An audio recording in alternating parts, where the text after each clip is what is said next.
C'est bon. Bonsoir et bienvenue en ce mardi 29 juin 2021. Et nous en sommes arrivés ce soir à la méditation numéro 466 et plus particulièrement à la méditation numéro 180 dans le livre de l'Apocalypse que nous méditons depuis le début de cette année. Avant de poursuivre dans notre méditation du soir, prions. Père, dans le nom de Jésus, bien-aimé Saint-Esprit, nous venons à toi. Tout simplement nous soumettre totalement. Tu le dis dans la parole, soumettez-vous donc à Dieu. Résistez au diable et il fuira loin de vous. Approchez-vous de Dieu et il s'approchera de vous.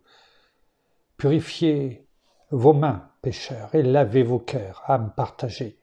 Alors oui, nous ne voulons pas avoir cette âme partagée entre le monde et toi.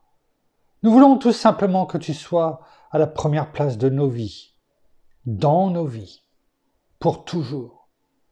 C'est pourquoi nous te demandons encore ce soir, que par ta parole, ta connaissance nous remplisse, non pas pour que nous soyons et que nous ayons un esprit rempli, mais que nous comprenions qui tu es, ce que tu as fait pour nous, Seigneur, et ce que tu veux que nous comprenions à chaque seconde de notre vie, afin de demeurer dans ta présence. On continue, car c'est là où est la paix, la victoire. Alors, garde-nous une fois de plus ce soir, dans tes bras d'amour, et viens une fois de plus nous parler, Père, dans le nom de Jésus. Merci, bien-aimé Saint-Esprit. Amen. Poursuivons dans la 6e lettre de l'Église de notre Seigneur à l'église de Philadelphie, qui se trouve au chapitre 3, versets 7 à 13. Et nous sommes en train de méditer la fin du verset 7 que nous allons prendre. Et que nous allons prendre et que nous allons continuer, peut-être même finir ce soir. Il est écrit « Écrit à l'ange de l'église de Philadelphie, voici ce que dit le Saint, le véritable, celui qui a la clé de David, celui qui ouvre et personne ne fermera, celui qui ferme et personne n'ouvrira. » Nous avons pu voir, dans ces dernières méditations, ce que nous dit notre Seigneur, non seulement sur l'église de Philadelphie, en tout cas, et sur sa présentation à cette église, le saint, le véritable, c'est-à-dire le vrai, celui qui, à l'opposé de tout ce qui est contrefait. Nous avons pu voir également pourquoi il disait et il dit « celui qui a la clé de David ». Nous l'avons vu hier, tout simplement au travers de la parole, au travers de plusieurs versets de l'Ancien Testament, mais aussi du Nouveau Testament, ce que voulait dire, c'est-à-dire en fait, de tout temps, depuis Abraham, tout avait été prévu. La postérité qui était prévue, ce qui avait été dit à David, qu'il y aurait toujours, quelqu'un sur le trône de David. Ça a été le cas, c'est toujours le cas et ça sera toujours le cas maintenant avec notre Seigneur. Il le dit, c'est lui qui a les clés de David.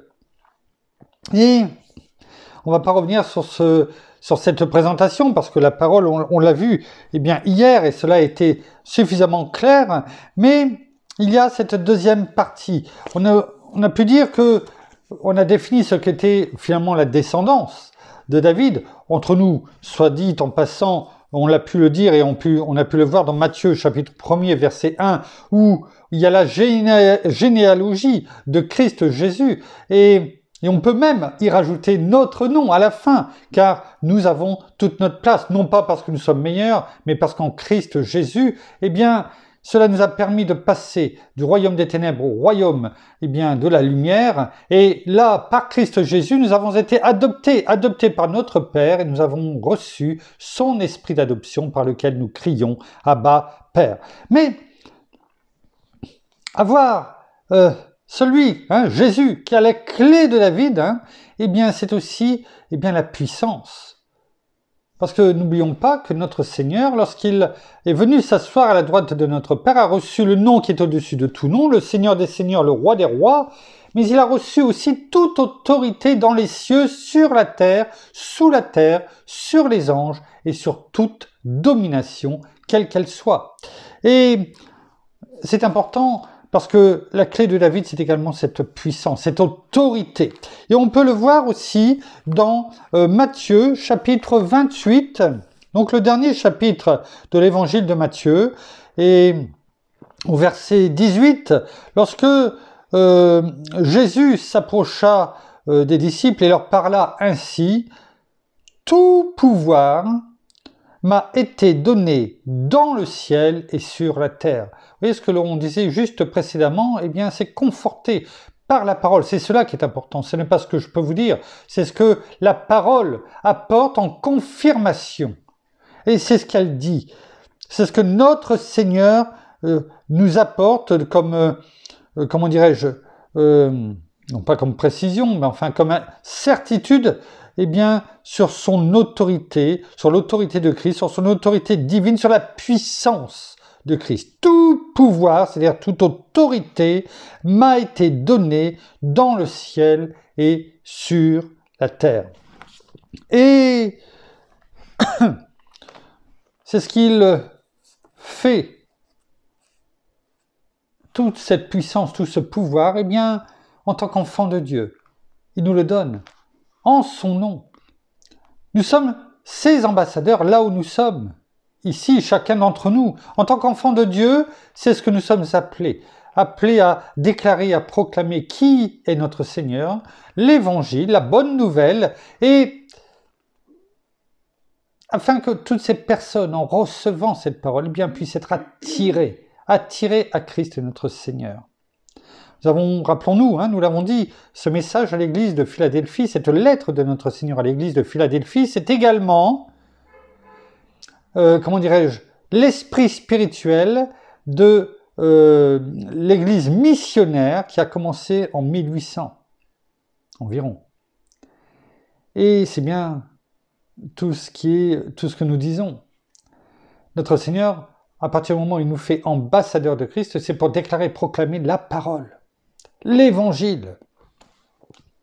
Et on le voit avec la fin de ce verset 7 lorsqu'il est dit « Celui qui ouvre et personne ne fermera, celui qui ferme et personne n'ouvrira. » C'est-à-dire à chaque fois c'est celui, et celui c'est Jésus, c'est notre Seigneur, le Roi des Rois.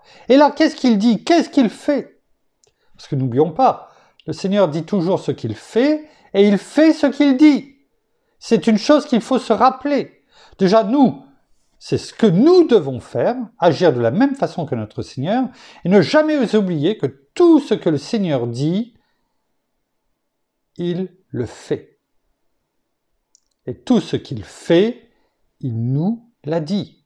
Et c'est ce que nous méditons chaque jour. C'est important. Et ici, notre Seigneur Jésus déclare, eh bien, l'ouverture de cette porte. Pourquoi ? Tout simplement pour l'évangélisation, via l'église de Philadelphie.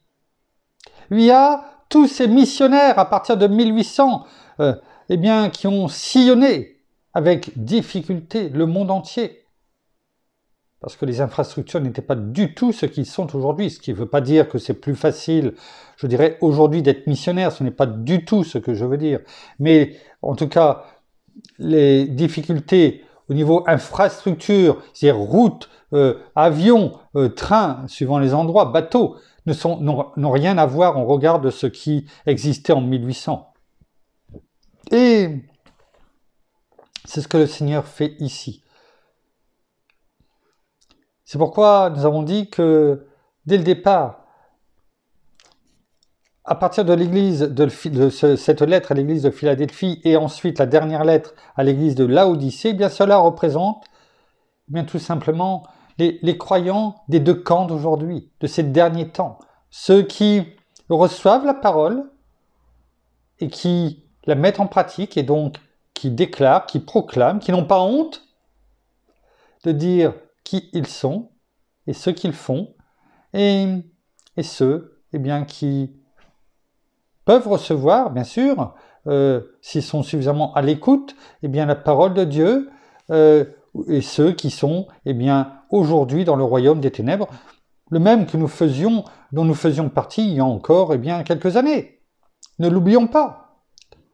Donc nous n'avons pas à les juger, je dirais à les pointer du doigt. Nous avons simplement à faire notre part, c'est-à-dire déclarer, proclamer la parole quand on peut le faire, et laisser ensuite eh bien, agir notre Seigneur, notre bien-aimé Saint-Esprit, afin que eh bien, ces paroles de vie touchent les cœurs. Nous sommes aujourd'hui à l'image de cette église de Philadelphie. Et c'est pourquoi eh bien, il est bon d'être à l'écoute de tout ce que l'on va pouvoir dire, ce que notre bien-aimé Saint-Esprit, dans le nom de Jésus, va nous révéler sur cette église de Philadelphie. Il est bon d'être à l'écoute. Parce que je ne dis pas que les autres lettres ne sont pas pour nous, mais celle-ci est encore plus, je dirais, pour nous, parce qu'elle nous représente. Est-ce que nous serons fidèles, tout comme l'église de Philadelphie est, comment dirais-je, est caractérisée comme étant l'église fidèle? Est-ce que nous qui sommes le temple de Dieu, donc l'église de Dieu, chacun individuellement, eh bien, est-ce que nous pourrons aussi eh bien, être caractérisés d'église fidèle, bons et fidèles serviteurs? Hein? On l'a vu ça. Hein? Et donc, eh bien, en tout cas, j'espère de tout cœur que tout ce que nous allons apprendre, découvrir, nous laisser enseigner eh bien, au travers de cette église de Philadelphie, eh bien, nous permettent d'être à leur image, fidèles. Ce que l'on peut dire, c'est que quand notre Seigneur ouvre une porte, et on le voit dans le verset, on le reprendra à partir de demain, eh bien, au verset 8, lorsqu'il est dit « J'ai mis devant toi une porte ouverte que nul ne peut fermer. » C'est pas tout le verset 8, mais une partie du verset 8. « J'ai mis devant toi une porte ouverte que nul ne peut fermer. » Eh bien, quand notre Seigneur ouvre une porte dans le monde, parce que quand il ouvre une porte, c'est bien sûr une porte dans le monde, et aussi, parce que cela eh bien, est une évidence, dans les âmes. Pourquoi? Parce qu'on parle d'évangélisation. C'est la porte pour aller évangéliser. Évangéliser quoi? Les âmes. Et pour que les âmes soient touchées, il faut qu'elles soient ouvertes également à la parole. Donc, quand notre Seigneur ouvre une porte dans le monde et dans les âmes, pour y faire quoi? Pénétrer l'évangile de sa grâce. Personne ne peut la fermer. Il faut que nous en soyons conscients. Notre Seigneur a ouvert une porte, tout comme il l'a fait, il l'a décrit pour l'église de Philadelphie. Il a ouvert une porte et c'est la même chose pour nous. Et personne ne pourra la fermer, cette porte. Personne. Le seul qui peut fermer cette porte, c'est notre Seigneur. Il le fera en son temps, on le sait, lorsqu'il y aura le cri de minuit. Mais aujourd'hui, tant qu'on peut dire aujourd'hui, eh bien, nous devons, tant que faire se peut, à des moments qui nous sont donnés, eh bien, ne pas nous taire, ne pas mettre la main. Vous savez, comme ces singes que l'on voit qui sont, un avec la main sur la bouche, un avec les mains sur les oreilles et un avec la main sur les yeux. Eh bien, c'est les trois singes. Et nous ne devons pas être comme ces trois singes. Nous devons laisser notre vue perçante comme l'aigle, eh bien, par notre bien-aimé Saint-Esprit, nous conduire là où nous devons ouvrir notre bouche, eh bien, pour parler et écouter. Non seulement ce que l'Esprit dit aux églises, c'est-à-dire à chacun d'entre nous, et aussi, eh bien, ce que les personnes peuvent aussi avoir besoin de nous dire, parce que par leurs paroles, eh bien, nous pouvons leur apporter la bonne nouvelle. C'est cela l'évangélisation. Donc, il faut que nous soyons et que nous comprenions eh bien, que la porte ne sera jamais fermée, en tout cas, tant que le Seigneur ne la fermera pas. Mais aussi, quand il ferme, pour rendre vain tous les efforts des adversaires, c'est ce qu'il dit, verset 7, on y revient, celui qui a la clé de David, celui qui ouvre et personne ne fermera, celui qui ferme et personne n'ouvrira. On ne parle pas de la même porte. On parle de ceux qui veulent nous attaquer. Ceux, les adversaires, notre adversaire. Et quand le Seigneur ferme les portes, eh bien, nul adversaire ne pourra l'ouvrir pour venir nous attaquer. Ça, c'est important aussi. Et là, quand il ferme une porte, au nez et à la barbe de l'adversaire, eh bien, personne n'ouvre. Personne n'ouvre. C'est bon de le savoir. Cela doit nous fortifier.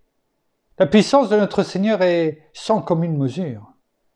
Sans commune mesure. N'oublions pas que si l'ennemi vient fermer ou sonner à notre porte spirituelle, voire même quelquefois physique, eh bien, il suffit de lui rappeler, eh bien, qui est notre Seigneur et que simplement un souffle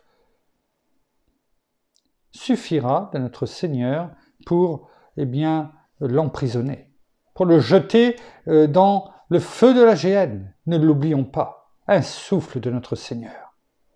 Ce n'est pas une bataille, ce n'est pas une guerre contre lui, c'est simplement un souffle.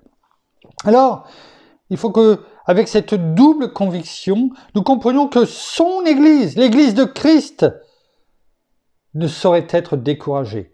Et lorsque nous sommes découragés, eh bien, nous devons nous rappeler qui ouvre et qui ferme les portes. Non pas nous, mais notre Seigneur. Et que, en tant qu'Église de Christ, eh bien, avec Christ en nous, nous sommes invincibles. Cela ne veut pas dire que nous devons faire n'importe quoi. On est bien d'accord, ce n'est pas du tout ce que je dis.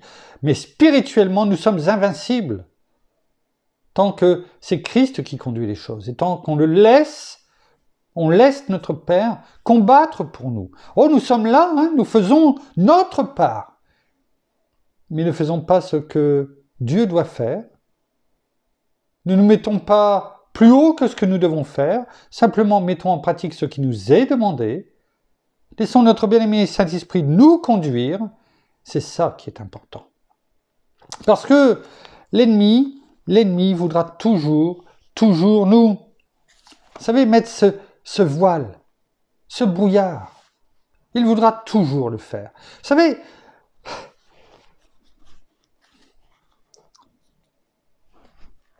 on peut tout croire. On peut tout croire. Hier, justement, j'étais sur ça, croire, la foi, croire en ce qu'on ne voit pas. Comme le Seigneur le dit, ne t'ai-je pas dit que si tu crois, tu verras la gloire de Dieu. Et je me suis dit, il y a tellement de personnes qui racontent des bêtises, des calomnies, des fables. Et on est tellement prompt à les croire. Tellement prompt. Et on se laisse berner. Est-ce que vous seriez prêt aujourd'hui à tout simplement, croire ce que dit un certain Jean de La Fontaine dans ses fables? Il en a écrit 243, ça fait beaucoup. Et bien sûr, on ne les connaît pas toutes, mais tout le monde a entendu parler de Jean de La Fontaine et de ses fables. Alors peut-être que certains ne connaissent pas Jean de La Fontaine, bien sûr, mais on connaît ses fables. En tout cas, certaines. J'en ai noté que quelques-unes. Le corbeau et le renard. Le lièvre et la tortue. Bien sûr, tout cela. La cigale et la fourmi. J'ai pris celle que je connais, mais je pense qu'il parle à beaucoup, en tout cas, de personnes. Peut-être un peu moins la Perrette, qui est le nom donné, c'est-à-dire la laitière et le pot au lait. Le loup et l'agneau. Ah, tiens, le loup et l'agneau. La grenouille qui veut se faire plus grosse que le bœuf. Vous savez, ces fables ont été... Est-ce que vous savez déjà comment ont été écrites ces fables? Ces fables ont été écrites parce que à l'époque de Jean de La Fontaine, eh bien, on ne pouvait pas critiquer la royauté et on ne pouvait pas critiquer l'Église. Alors, il a remplacé ses pouvoirs par des animaux. Et en essayant de donner une morale à la fin. En fait, c'est cela, hein, les fables de La Fontaine. C'est le regard que Jean de La Fontaine portait sur la royauté et sur l'Église, leur pouvoir dominant, et il faisait passer ses idées au travers de ces fables remplacées par des animaux pour essayer de donner une morale et pour dénoncer, à ses yeux en tout cas, ce qui n'allait pas. Voilà l'histoire des fables de La Fontaine. Mais nous, notre regard que nous devons porter sur ces fables, est-ce que vous les croyez ou pas? Est-ce que, on prend juste la première, le corbeau et les renards, que tout le monde bien sûr connaît. Est-ce que vous voyez un corbeau avec, comment dirais-je, un fromage dans son bec? Vous ne le croyez pas. Pour vous, ce n'est pas possible. Et le renard qui est en bas, qui dit « Oh, maître corbeau, par cette odeur alléchée, vous êtes le plus beau des... » Merci mon épouse, où je sèche vers la fin. Eh bien, je m'attendais à ce qu'elle me donne la suite. Et elle m'a fait... Vous êtes le phénix des hauts de ces bois. Et à ces mots, le corbeau ouvrit un large bec et fit tomber sa proie, c'est-à-dire son fromage. Bien sûr, on ne croit pas, personne ne voit, mais pourtant, je ne me souviens pas qu'à l'école on m'ait dit que cela représentait l'image du pouvoir de l'époque, orchestré par la royauté et l'Église. Donc finalement, on n'y croit pas, mais on ne nous a pas tout raconté à l'école. On s'est peut-être bien caché, en ce qui me concerne en tout cas, je ne sais pas pour vous, eh bien, de nous montrer la réalité. Alors, finalement, on est resté avec ces fables. Et l'ennemi, c'est ce qu'il fait. C'est ce qu'il fait. Regardez ce qui est écrit dans 2 Corinthiens 4.4. On peut même prendre à partir du verset 3. Je le prends en parole en Nouvelle Français courant. Hein. Si la bonne nouvelle que nous annonçons, celle que nous sommes appelés à être, comme l'église de Philadelphie, hein, je ne m'étais pas perdu dans tout ce que je vous disais. Si la bonne nouvelle que nous annonçons est recouverte d'un voile, est-ce que quelquefois l'ennemi ne veut pas mettre ce voile justement pour nous? Alors bien sûr encore plus pour les gens du monde, mais même pour nous. Il veut nous mettre un voile en disant, mais à l'instar du corbeau et du renard, tu ne crois pas quand même que le corbeau, eh bien, avait un fromage dans son bec, et tu ne crois pas, eh bien, que simplement en déclarant qui est Jésus et la bonne nouvelle, déjà, est-ce que tu y crois, toi, réellement, et en le déclarant que les gens, eh bien, vont entendre, vont écouter ce que tu dis? La parole nous en parle. Si la bonne nouvelle que nous annonçons est recouverte d'un voile, elle ne l'est que pour ceux qui se perdent. C'est-à-dire, finalement, le Seigneur nous dit, la parole nous dit, eh bien, si la bonne nouvelle, si l'évangile, la parole de Dieu que nous annonçons est recouverte d'un voile, elle ne l'est que pour ceux qui le perdent. Donc elle ne doit pas être pour nous. nous savons que la bonne nouvelle est vraie. Verset 4, ils ne croient pas parce que Satan, le Dieu de ce monde, a aveuglé leur intelligence. Ce qui veut dire que nous devons croire à ce que nous disons. Parce que sinon, ça veut dire que Satan nous a aveuglés, tout comme il aveugle le monde. Et je suis persuadé que ce n'est pas le cas pour chacun d'entre nous. Il les empêche, Satan, il les empêche de voir quoi? La lumière diffusée par la bonne nouvelle. On a pu le voir, le saint, le véritable, la vérité de la lumière. On l'a vu tout cela. La lumière est en nous, parce que Christ est en nous, le véritable. Donc nous devons simplement nous dire que nous sommes le temple de Dieu, que notre Seigneur ouvre et ferme les portes comme il l'entend, pour l'évangélisation et au nez de l'ennemi. Et donc, nous avons, en tant qu'ambassadeurs, le devoir, au nom de Christ Jésus, de déclarer et de proclamer quoi? L'évangile. Parce que pour nous, elle n'est pas ce voile. Et il est écrit, il les empêche de voir la lumière diffusée par la bonne nouvelle de la gloire du Christ, lequel est l'image même de Dieu. La parole nous dit dans Romains, chapitre 1er, verset 16 notamment, « Car je n'ai pas honte de l'Évangile. C'est une puissance de Dieu pour le salut de quiconque croit, du juif premièrement, puis du grec. » Cette puissance est en nous. C'est la puissance de la parole de l'Évangile. C'est ça que nous sommes appelés à faire, tout comme a été appelée l'Église de Philadelphie, celle qui est caractérisée par ce nom d'Église fidèle. Regardons ce qui est écrit pour terminer dans Romains, chapitre 8. Romains, chapitre 8, versets 31 à 34.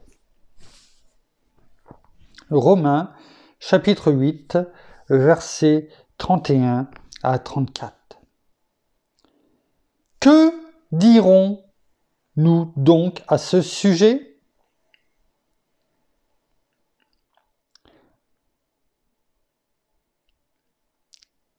C'est-à-dire à ceux que le Seigneur, que Dieu a appelés, non pas prédestinés d'avance. Oui, tout le monde a été prédestiné d'avance à quoi? À être sauvé, à recevoir cet esprit d'adoption en Christ Jésus. Ça ne veut pas dire que tout le monde va le recevoir. Ça ne veut pas dire que certains ont été choisis. Non, toutes et tous, nous sommes prédestinés d'avance à être enfants de Dieu si nous recevons Christ, notre Seigneur, et si nous l'écoutons. Et c'est cette question qui est posée. Que dirons-nous donc, à ce sujet? Si Dieu est pour nous, qui sera contre nous? C'est la question qui est posée. Est-ce que nous-mêmes, nous pouvons y répondre? Si Dieu est pour nous, qui sera contre nous? Lui qui n'a pas épargné son propre Fils, mais qui l'a livré pour nous tous, comment ne nous donnera-t-il pas aussi tout avec lui par grâce? Encore une question. La parole nous donne une multitude de questions à laquelle nous devons répondre. Oh, il n'y a pas beaucoup de choses à dire à ces questions. Mais est-ce que nous pouvons y répondre chacun pour soi? Qui accusera les élus de Dieu? Dieu est celui qui justifie. Qui les condamnera? Le Christ Jésus est celui qui est mort, bien plus, il est ressuscité, il est à la droite de Dieu et il intercède pour nous. C'est ce que nous avons dit, en début de méditation. La boucle est bouclée pour ce soir. N'oublions pas qui nous sommes. Nous connaissons notre identité. Nous sommes enfants de Dieu. Nous sommes enfants de Dieu.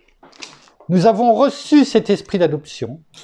Nous sommes ambassadeurs de Christ. Nous sommes le temple de Dieu et l'Esprit de Dieu habite en nous.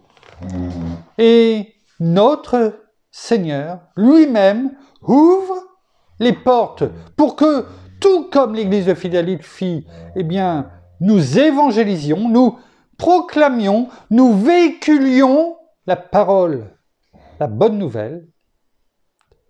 Et il ferme lui-même les portes sur l'adversaire lorsque cela, eh bien, doit se faire. Voici qui est notre Dieu, qui est notre roi, lui qui nous demande d'être cette Église, chacun d'entre nous, fidèle, avant son retour. Merci, Père. Merci, Seigneur. Merci, bien-aimé Saint-Esprit, une fois de plus, de conduire chaque soir, chaque jour, eh bien, les méditations, tout ce que tu nous révèles. Car c'est bien toi qui conduis toutes choses par notre bien-aimé Saint-Esprit. Nous terminons par la prière. Non, merci Seigneur, et bien encore pour ta parole, pour ton enseignement que tu nous transmets par notre bien-aimé Saint-Esprit. Merci pour tout ce que tu fais pour chacun d'entre nous. Merci eh bien pour ce voile qui s'enlève et cette compréhension, cette vérité que tu nous donnes.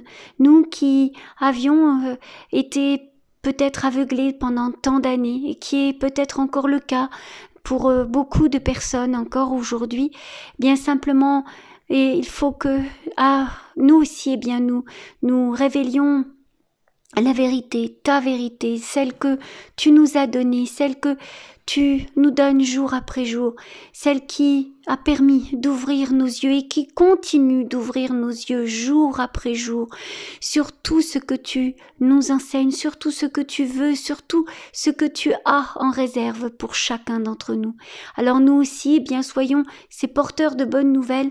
Tu l'as demandé d'aller de ci, de là et de pouvoir parler en ton nom, de pouvoir guérir en ton nom, de pouvoir chasser les démons en ton nom. Eh bien que toute chose soit faite, car nous voulons eh bien tout simplement te rendre gloire et surtout encore t'honorer, toi notre Seigneur, notre Roi, toi qui as reçu toute autorité dans les cieux, sur la terre et sous la terre, toi qui as ce nom qui est au-dessus de tout nom. Alors nous voulons vraiment t'honorer et ne pas avoir honte de déclarer, de proclamer qui nous sommes, car nous sommes tes enfants, Seigneur, nous sommes tes enfants, Père, et surtout, eh bien, tout simplement serrer cette parole qui est certaine, qui est véritable, car tout ce que tu dis, eh bien, s'accomplit, et que tu n'es pas un homme pour mentir, ni un fils d'homme pour te repentir. Alors nous non plus, n'ayons pas honte de l'évangile, car comme nous l'avons entendu, comme nous le savons, c'est une puissance de Dieu pour le salut de quiconque croit. Alors révélons ton nom, que ce soit aujourd'hui, demain, dans tout ce que nous faisons, que ce soit dans nos familles, dans les plus proches personnes que nous connaissons, mais également dans notre travail, même dans des personnes que nous ne connaissons pas, que nous pouvons croiser, et simplement par une main tendue, par un sourire, comme toi, tu nous as attirés tout simplement à toi, afin que d'autres personnes, eh bien le plus possible, soient vraiment attirées par toi, par tes cordages d'amour, afin qu'ils te reçoivent comme le Seigneur et Sauveur de leur vie. Alors oui, merci encore pour tout, merci pour tes bénédictions, merci encore pour ta présence chaque jour à nos côtés. Alors soyez tous abondamment bénis et soyez tous abondamment fortifiés dans la foi de notre Seigneur Jésus-Christ. Amen. Amen. Merci. Voilà, ainsi s'achève la méditation de ce soir. Nous vous bénissons abondamment de toutes les bénédictions spirituelles dans les lieux célestes en Christ. Nous saluons nos amis au Québec, au Canada, en francophonie, en France, à Paris et tout autour de chez nous. Nous vous souhaitons une agréable fin de journée pour certains, une très bonne soirée pour d'autres et en tout cas, une très bonne nuit dans la paix de notre Seigneur qui nous la donne avec abondance, n'en doutons pas. Et nous vous donnons rendez-vous demain pour la suite de la méditation de la lettre de notre Seigneur à l'Église de Philadelphie, cette 6e lettre, cette avant-dernière lettre de notre Seigneur. À demain, au revoir.